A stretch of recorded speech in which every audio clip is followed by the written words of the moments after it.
नमस्कार साथियों, स्वागत है आप सभी का हमारे खुराना क्लासेस एप्लीकेशन पर। दोस्तों, आप सभी के लिए आज हम बात करेंगे बीएसटीसी फर्स्ट ईयर का जो हमारा पेपर चल रहा है हिंदी भाषा शिक्षण एवं प्रवीणता।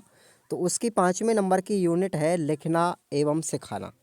ठीक है, तो आज इस यूनिट से इम्पोर्टेंट क्वेश्चन हम पढ़ेंगे और आप सभी को हमारे टेलीग्राम जो चैनल है उसको आप लोग ज्वाइन करेंगे, टेलीग्राम ग्रुप को।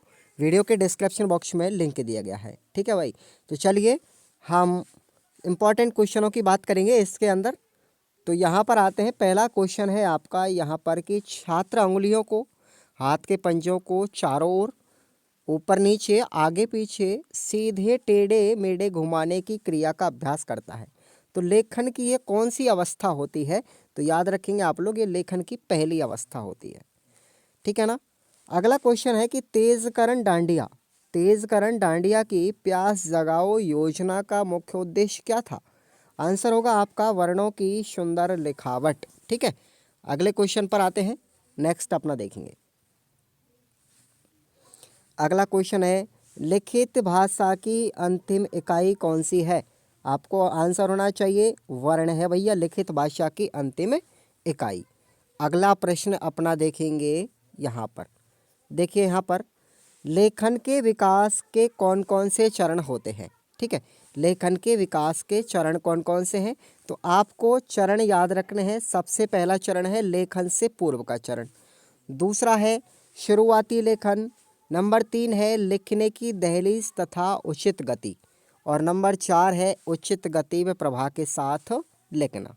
ठीक है, तो ये आपको याद रखना है। नेक्स्ट अपना क्वेश्चन आता है यहाँ पर। देखिए आपको यहाँ पर अंतर बताना है कि भाई सुंदर लेख किसे कहते हैं, अनुलेख किसे कहते हैं और प्रतिलेख किसे कहते हैं। ये तीनों में आपको अंतर स्पष्ट करना है। तो चलिए सबसे पहले हम बात कर लेते हैं सुंदर लेख क्या है। सुंदर लिखावट में लिखा गया लेख, ठीक है, क्या कहलाता है? सुंदर लेख। इसमें वर्णों की लिखावट पर ध्यान दिया जाता है। और अनुलेख किसे कहते हैं? शिक्षक अभ्यास कॉपी में ऊपर शब्द या वाक्यांश लिखता है, छात्र उसे देखकर उसी तरह लिखने का प्रयास करते हैं, तो वो क्या कहलाता है? अनुलेख कहलाता है। और प्रतिलेख का मतलब होता है साथियों फोटोकॉपी, यानी मुद्रित या सुंदर लिखावट को देख करके छात्र कॉपी में जो लिखते हैं वो है हमारी प्रतिलेख। ठीक है ना। अगला प्रश्न हमारा आता है यहाँ पर। देखिए लिखित कार्य किसे कहते हैं और ये कितने प्रकार का होता है? प्राप्त ज्ञान का अध्यापक द्वारा दिए गए प्रश्नों के उत्तरों को अभ्यास पुस्तिका में लिखना या अभ्यास कार्य देना लिखित कार्य कहलाता है। और ये 2 प्रकार का होता है। पहला है हमारा कक्षा कार्य, और कक्षा कार्य में क्या क्या दिया जाएगा? या तो प्रश्नों के उत्तर दिए जाएंगे या फिर प्राप्त ज्ञान को लिखना दिया जाएगा, ये होता है कक्षा कार्य। और दूसरा है हमारा गृह कार्य, यानी घर से आपको लिखकर लाने के लिए जो कार्य दिया जाता है वो है हमारा गृह कार्य। तो ये आप लोगों को याद रखना, लिखित कार्य 2 प्रकार का हुआ, कक्षा कार्य और गृह कार्य। अगला प्रश्न है लेखन कौशल संबंधी 4 योग्यताएं कौन कौन सी हैं? ठीक है, तो देखिए यहाँ पर पहली हमारी योग्यता है कि सुंदर, स्पष्ट और सुपाठ्य हमको लिखना चाहिए, शुद्ध वर्तनी में लिखना चाहिए, उपयुक्त शब्द विराम चिन्हों का प्रयोग करना चाहिए और प्रसंग अनुसार सटीक शब्दों को लिखना चाहिए। ठीक है। नेक्स्ट हमारा प्रश्न है कि बच्चों के लेखन कार्य का आकलन करते समय हमें किन बातों को ध्यान में रखना चाहिए? तो आपको मैं 4-5 बात यहाँ पर बता रहा हूँ। सबसे पहले कि विचारों की मौलिकता और सहजता होनी चाहिए, विचारों की क्रमबद्धता होनी चाहिए, वर्तनी सही होनी चाहिए, व्याकरण का उपयोग ठीक से किया जाना चाहिए और लिखावट में भी सुंदरता होनी चाहिए। तो ये बच्चों के लेखन कार्य का आकलन करते समय ये चीज़ें ध्यान रखना बहुत अति आवश्यक है। अगला प्रश्न है हमारा कि मूल्यांकन और आकलन में क्या अंतर है?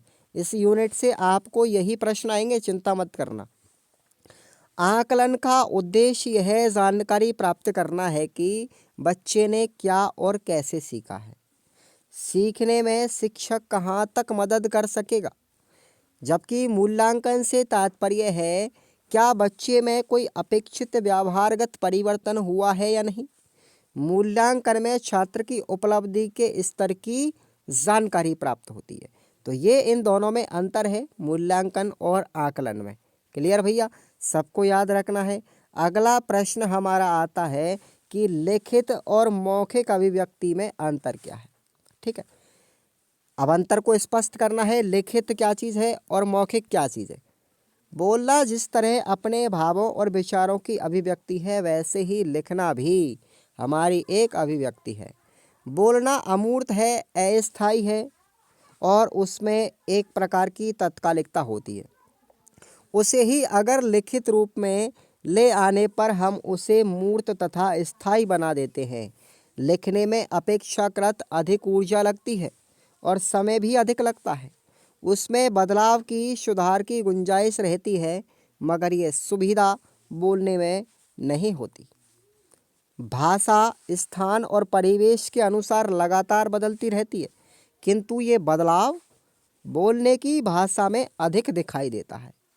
लिखित भाषा अपना स्वरूप लंबे समय तक बनाए रख सकती है, जबकि बोलचाल की जो भाषा है भैया, उसकी तुलना धीरे धीरे, बोलचाल की भाषा की तुलना में धीरे धीरे बदलती रहती है। लिखने और बोलने के अंतर को हम सामान्य व्यवहार में भी देखते हैं कि व्यक्ति क्रोध में है या शिकायत करते समय न जाने क्या क्या कह जाता है, लेकिन यदि उसी बात को लिख कर देना पड़े तो भाषा में बहुत बड़ा अंतर हो जाता है। और ख़ास बात यह है कि जो बोला जाए उसे लिखा जा सकता है और जो लिखा जाए उसे बोला भी जा सकता है। इस तरह दोनों में आवाजाही होती रहती है। तो ये आप लोगों को याद रखना है। नेक्स्ट प्रश्न है कि लेखन से पहले बालक में कौन कौन सी क्षमताएं होनी चाहिए। तो पहली क्षमता है कि हाथ की मांसपेशियां आसानी से संचालित कर सके, मांसपेशियां आगे पीछे ऊपर नीचे सरलता से घुमाई जा सके। ठीक है, ये पहली क्षमता है। दूसरी क्षमता है कि वर्ण का प्रत्याभिज्ञान हो जाए, बालक वर्ण से शब्द व शब्द से वाक्यांश का संप्रत्यय भली प्रकार समझ सके, शब्दों से सरल रूप में शुद्ध वाक्य रचना कर सके, मौलिक अभिव्यक्ति में कुशलता अर्जित कर ले। लिखने की क्रिया से पहले बालक सुनने, बोलने और पकड़ने में कुशल हो और इसके बाद वो लिखना प्रारंभ कराना चाहिए। तो ये आपको याद रखना है, लिखने के लिए कौन कौन से स्टेप आपको याद करने। ठीक है, अगला प्रश्न है हमारा कि भाई संस्मरण क्या है। ठीक है, संस्मरण क्या है। संस्मरण एक रोचक विधा है। इसका संबंध लिखने वाले की यादों से जुड़ा होता है। उसकी स्मृति में सुख, दुख, हास्य, विनोद, खट्टे मीठे सब प्रकार के अनुभव रचे बसे रहते हैं। इसमें कल्पना कम और भोगी हुई अनुभूतियां अधिक होती हैं। लेखक उसमें अपनी पसंद और नापसंद जोड़ता रहता है। छात्रों द्वारा लिखाए गए संस्मरण कक्षा में सुनाए जाने चाहिए, जैसे स्कूल का पहला दिन, अध्यापक का व्यवहार, जब मैं शरारत करता पकड़ा गया। ये सब कुछ किसके अंदर आता है, संस्मरण के अंदर आता है। नेक्स्ट हमारा क्वेश्चन आता है कि लेखन की रेखा अनुसरण विधि और दूसरे नंबर की है अनुलेख विधि। इन दोनों में अंतर क्या है, very very most question, that is आप लोग इस पर निशान लगा लीजिए। और चलिए अब हम बात करते हैं। लेखन की अनुसरण विधि बहुत प्राचीन और उपयोगी विधि है, जबकि अनुलेख विधि रेखा अनुसरण की विधि का अगला क्रम है। यानी पहले कौन सी आएगी, अनुसरण विधि आएगी और उसके बाद कौन सी आती, अनुलेख विधि आती है। रेखा अनुसरण विधि के अनुसार अध्यापक तख्ती, स्लेट या कागज पर वर्ण के रूप को पेंसिल, हल्की स्याही या बिंदुओं से अंकित कर देता है। विद्यार्थी स्वयं या अध्यापक उसका हाथ पकड़ के रेखाओं का अनुसरण करते हुए वर्ण के रूप को उभारते हैं, जबकि अनुलेख विधि में कोई भी वर्ण सुंदर और मोटे लेख में लिख दिया जाता है। विद्यार्थी इस वर्ण को देख करके उसका अनुलेख करता है। तो आप समझिए, जैसे हमारा अनुसरण विधि को आप समझो। पहले अनुसरण विधि ऐसी होती है, जैसे हमने ये लिखा, ये डॉट डॉट वाली जो विधि होती है ना, जैसे हमने कै कबूतर लिखा। ठीक है, ये कै कबूतर, अब इसके ऊपर हाथ फिराएगा बच्चा, तो ये हो जाती है अनुसरण विधि।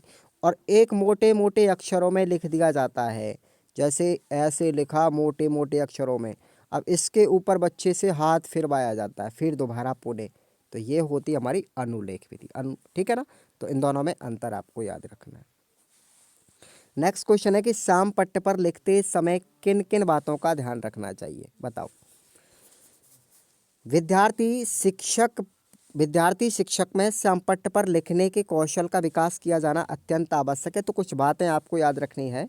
पाठ के कठिन शब्दों को श्याम पट्ट पर चित्र, डायग्राम या रेखा चित्र आदि के द्वारा अथवा शब्दार्थ, व्याख्या, उदाहरण आदि के उल्लेख द्वारा सरल और सुबोध बनाया जा सकता है। श्याम पट्ट पर लिखते समय अध्यापक जब लिखता है तो उसका लेखन सीधा नहीं होकर या तो ऊपर की ओर चला जाता है या नीचे की ओर चला जाता है। आप लोग लिखते जा रहे हो ऐसे ऐसे ऐसे ऐसे, इससे तिरछा लिख देते हैं बहुत से टीचर। ठीक है। अच्छे अध्यापक को इस बात का ध्यान रखे कि उसका लेखन टेढ़ा मेढ़ा नहीं होकर सीधा लिखे। बिल्कुल एक स्ट्रेट लाइन में पूरे वाक्य को लिखना चाहिए। ऐसा नहीं कि लिखते लिखते लिखते लिखते कॉर्नर से नीचे आ गए, ऐसा नहीं होना चाहिए। वर्णों का आकार ऐसा होना चाहिए कि कक्षा के आखिर में बैठे हुए सभी छात्रों को स्पष्ट दिखाई दे जाए। श्याम पट्ट पर कार्य करते समय बिंदुवार विवरण दिए जाए, यानी पॉइंट बना करके लिखें। साथ ही साथ समय पर रंगीन चौक का प्रयोग किया जाए ताकि वह बच्चों को अच्छा लग सके। कलरफुल चौक का इस्तेमाल करें।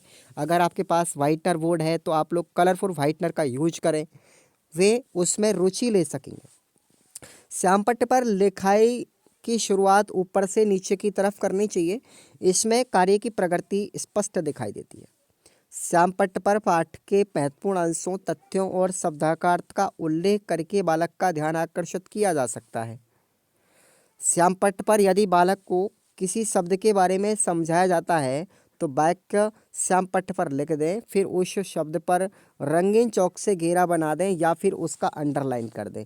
तो ये सब चीज़ें करनी पड़ती हैं हमको जब श्याम पट्ट पर लिखते हैं तब। ठीक है भाई। अगला क्वेश्चन अपना आता है, देखिए। नेक्स्ट अपना क्वेश्चन है, यहाँ पर थोड़ा सा आगे बढ़ते हैं। आइए थोड़ा सा आगे। नेक्स्ट अपना क्वेश्चन अपना आता है जो यह है, लेखन के मूल्यांकन के सामान्य बिंदु कौन कौन से। ठीक है। मूल्यांकन के सामान्य बिंदु, सबसे पहला बिंदु है लेख सुंदर और सुपाठ्य हो। शुद्ध वर्तनी होनी चाहिए। हाँ, वर्तनी की अपेक्षा छात्र की पूर्ण प्रस्तुति पर ध्यान दे तो अच्छा रहेगा। उचित गति से लिखने की योग्यता हो। विराम चिन्हों का समुचित प्रयोग हो। लेखन में क्रमबद्धता और स्पष्टता हो। समुचित अनुच्छेदों में विभक्त होना चाहिए और शुद्ध भाषा प्रयोग के साथ में मुहावरे, लोकोक्ति आदि का प्रयोग करें ताकि भाषा हमारी प्रभाव डालने वाली बन जाए। कहानी और नाटक के संवाद पात्र के अनुकूल होने चाहिए और सृजनात्मक लेखन में उसकी दक्षता होनी चाहिए। ठीक है। तो ये प्रश्न आप लोगों को पढ़ने हैं और आगे हम बात नहीं करेंगे इस वीडियो के अंदर निबंधात्मक प्रश्नों की, क्योंकि मैंने 20 मॉडल पेपर आपको एप्लीकेशन पर बताए हैं। ठीक है।